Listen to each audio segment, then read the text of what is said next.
Hello, welcome back to another video journal. Um, Today is April 18th, 2025, and tonight you're gonna paint with me. So, I painted I painted this a couple of days ago, okay?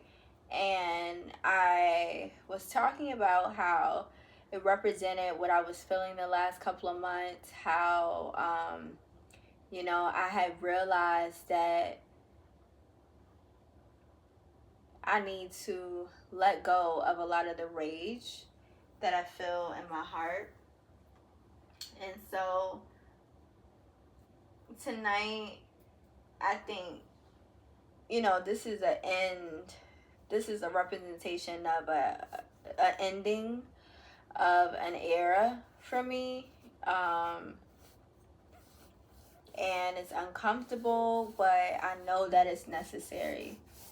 So I decided to paint over the face because me painting over this, me making it something new, it's just a representation of like what I would like to do further in my journey. And so we're painting over her. We're letting go of the rage, the anger, the sadness, and we're starting something new. And so, all of this is happening in real time. So it's a process. It's definitely a process, but I, it's necessary, you know.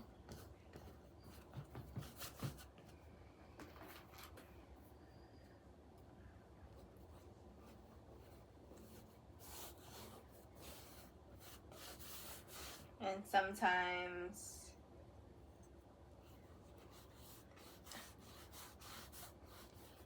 letting go is like so difficult, especially when you've had an idea of how you wanted certain things to go in your head and it doesn't work out that way.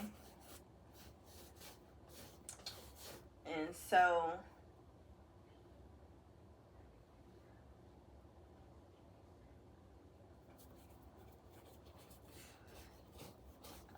even though it's hard, like I said, it's just necessary. And I think that, with some people, we romanticize sadness. We allow sadness, depression, anxiety to be a part of our personalities. And I think that is the biggest crutch, or, it can be very self-destructive because you don't ever want an emotion to be a part of your personality. It can be a part of your experience, but you don't want to hold that and use that as a crutch, and it's gonna stunt your healing. Oh well, I'm just a sad girl. you know no, like, you're sad and you identify with sadness because that's all you've known. That's all you operate well when you're sad. You operate well when you're anxious. Anxiety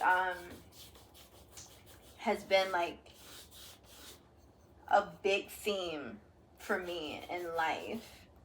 And when I had my first anxiety experience, around 13. I want to say no, I was like maybe 11 or 12. And I never knew, like, when I was young, I didn't know what it was. I just would always tell my mom, or like, whoever my family member was. I was like, I just feel funny. I feel funny. And they didn't know, they're like, well, what's wrong? Like, is it your stomach? Is it your head, or whatever the case may be? And I'm like, no, I just feel funny. And,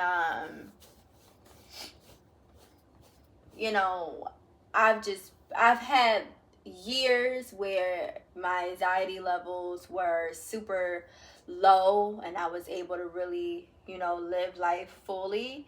And then I've had years when it's been really high. And I think these past couple of years, it has been at its all-time high, where it's affected um it's affected how I see the world and how I see people.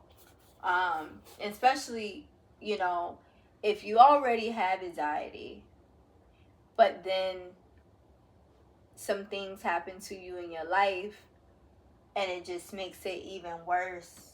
I think the biggest thing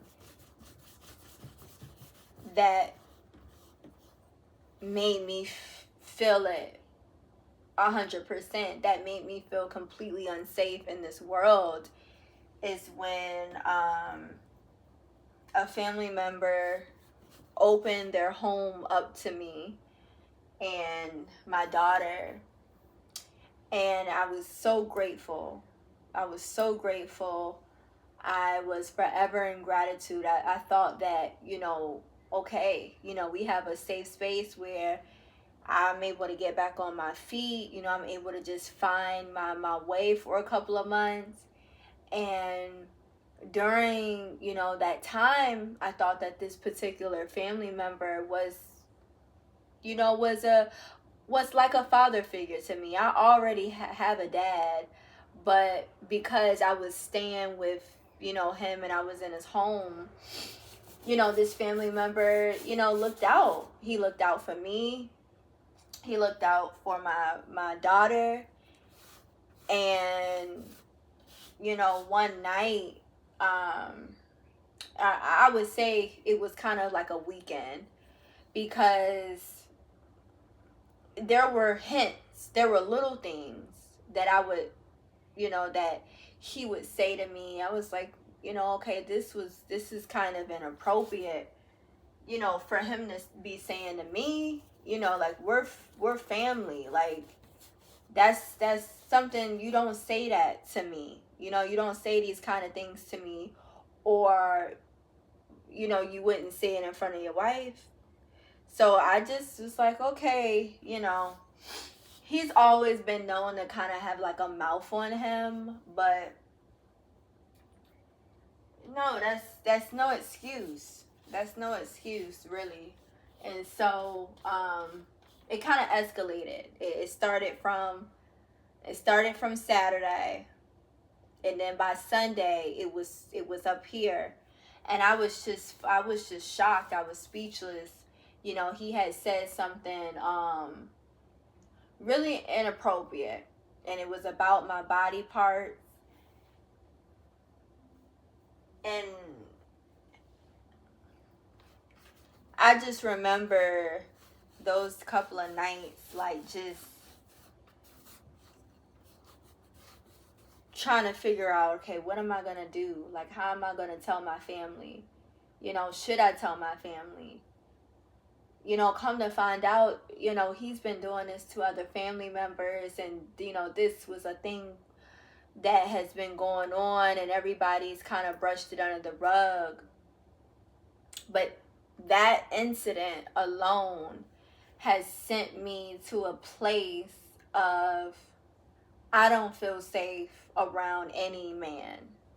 Because for you to bring me into your home, for you to allow my daughter, like, you're looking after my daughter, you're being inviting, and then you totally sexualize me, and you say these inappropriate things that are sexual, these advances towards me, just to see, it's like, how, if you can't even trust the men in your family, how do you expect for someone to trust just a random guy on the street, a random guy in your DMs. If you can't even trust a family member. And sadly, this is a popular thing, especially in the Black community. You hear about the uncles, the inappropriate uncles. You hear about the inappropriate grandfathers and dads even. This is a narrative. I mean, you even see it in movies. You see it in Black movies where you always have that secret cousin or that secret uncle that's doing inappropriate things. And thank goodness it didn't get to that point, but the words, he had already said enough where it's like, if I don't get out of this house, if I don't speak up, if I don't say anything, it could lead to that. And so I had to leave. And from that point on, I've just never really been the same. I have a lot of rage because when I told my family about what happened, of course, okay, it didn't get to the point of physical, anything sexual, physically, but the words, the things that he's saying towards me, that is just beyond me. And the fact that, I said something and it really wasn't anything done, well, what can you do? He said these inappropriate things. He said these sexual things about you. You tell your family and there's nothing really done about it.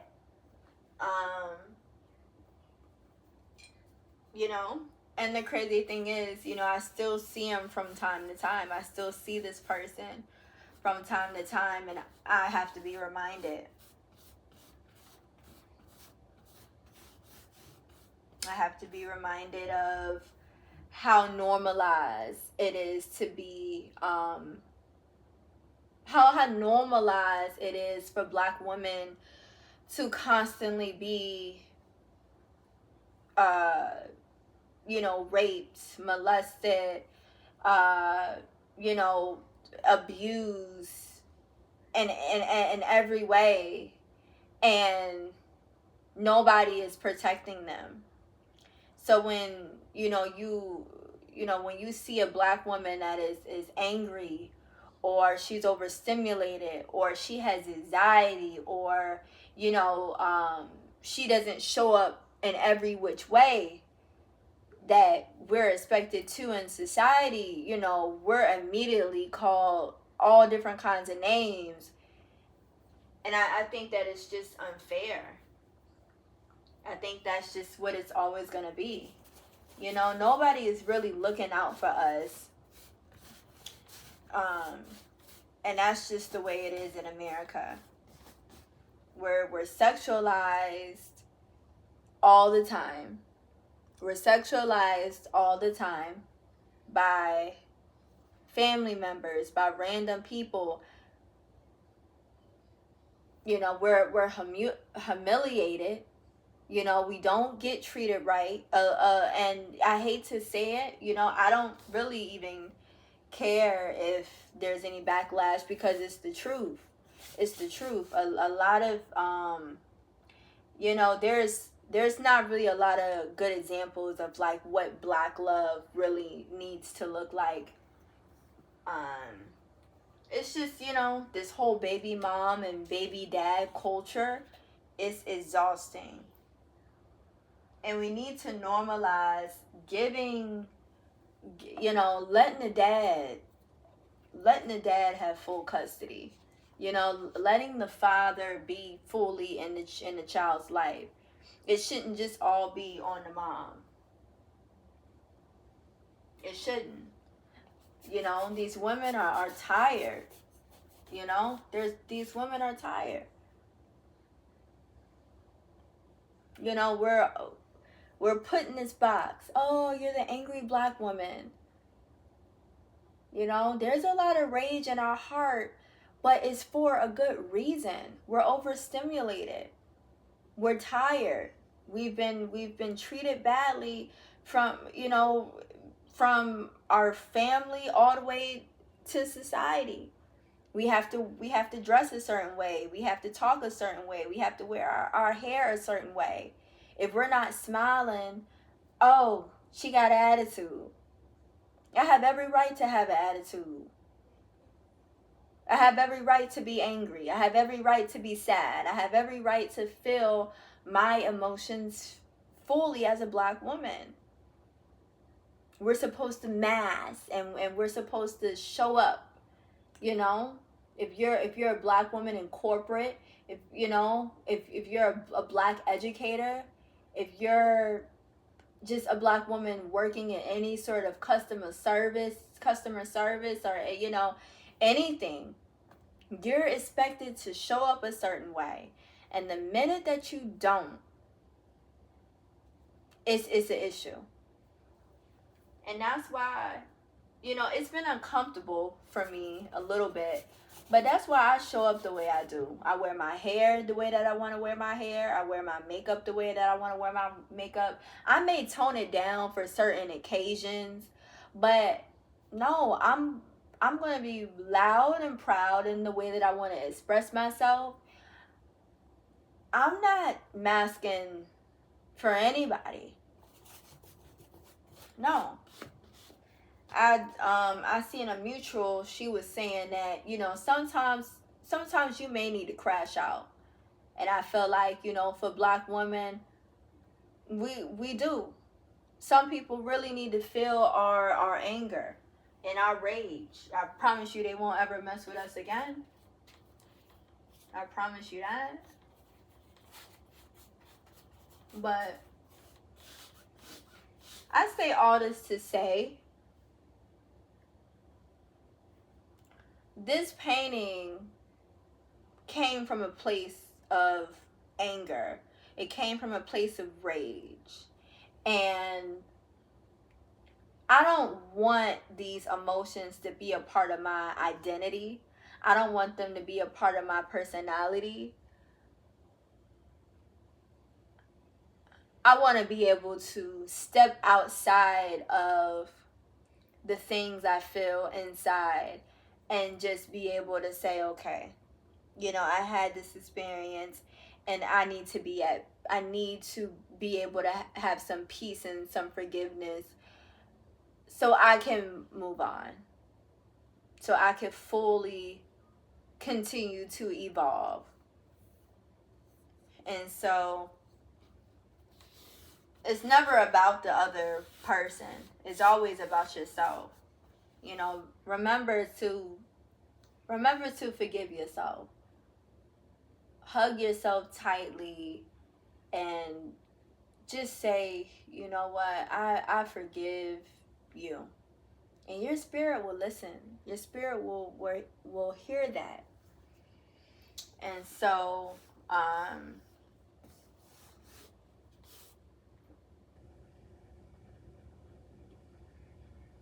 and speak to your nervous system. If you're an anxious person like me, if you're somebody that just constantly has anxiety and is always on edge, speak to your nervous system. Make sure that your heart is open. Make sure that your heart is open, and you give it affirmations in any way that you want. You let your spirit listen to a song that calms you, and it will get in alignment. Like it will get in some sort of rhythm, and I don't mean it, because I don't mean to talk a bunch of spiritual miracle stuff.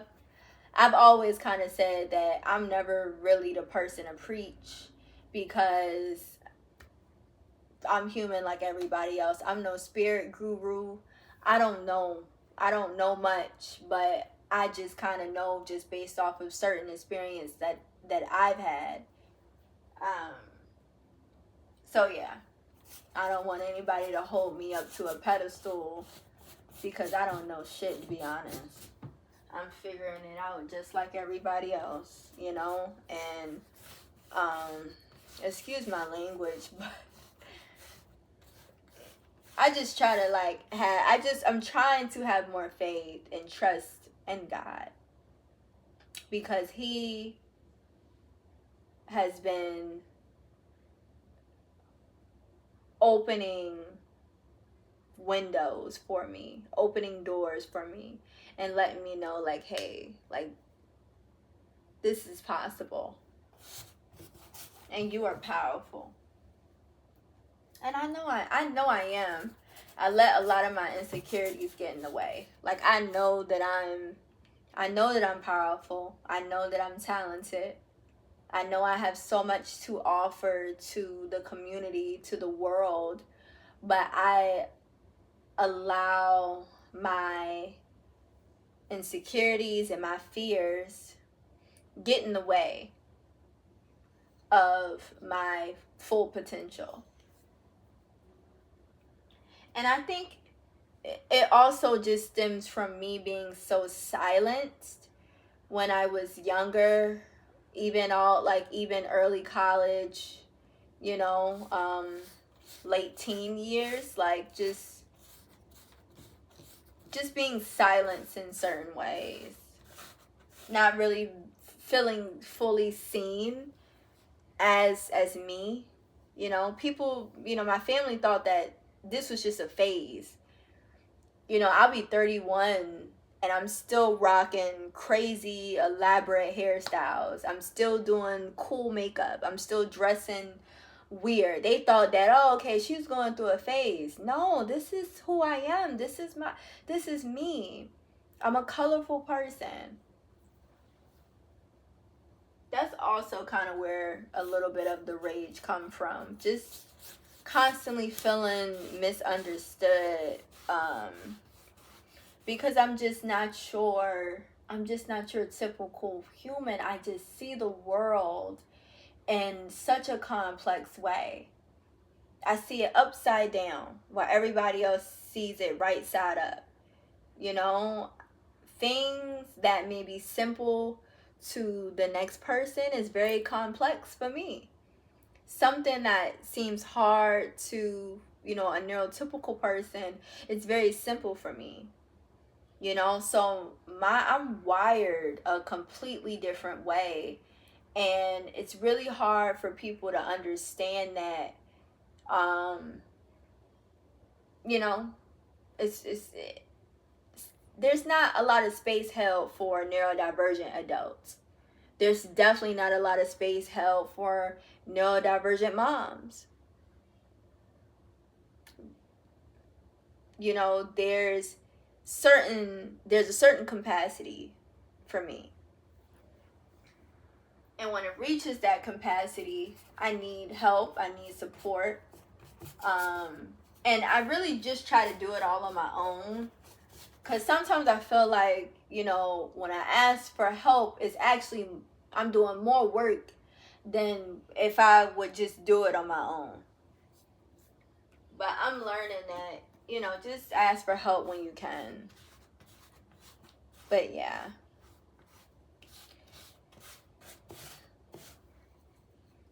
I'm going to add some blue to it.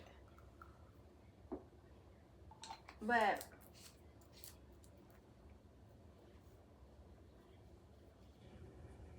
I really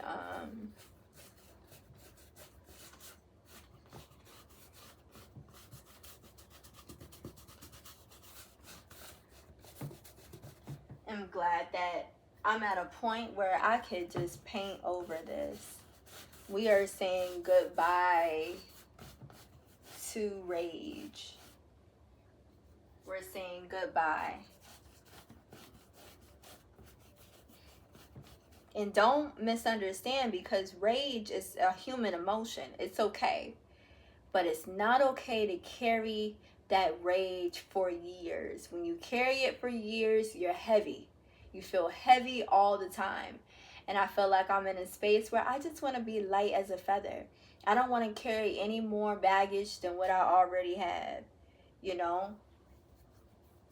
I want to be able to be light. I want to be able to give light. So,